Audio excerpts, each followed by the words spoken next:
Gilas update tayo mga bro. Ayan, literal na pasok na po sa semi-finals round ang Gilas Pilipinas. Ang makakalaban nito ay ang bansang China. Malamang matinding adjustment ang gagawin ng Gilas Pilipinas dito, no? Lalong-lalo na po sa mga dirty tactics ng China.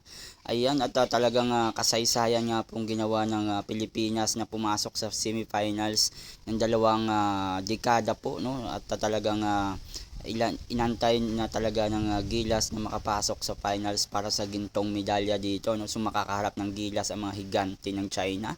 Ayan, asahan na po natin ang mga dirty tactics ng China, lalong lalo na sa officiating, sa tawag ng referee.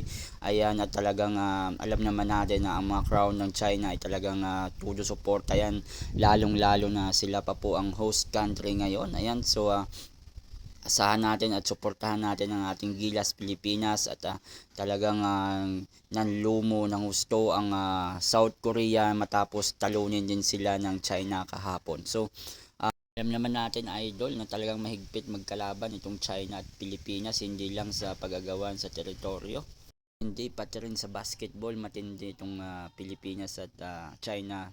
Pagdating sa basketball talagang mortal na magkalaban ito, no, literal. So abangan natin na sana manalo ang Pilipinas dito.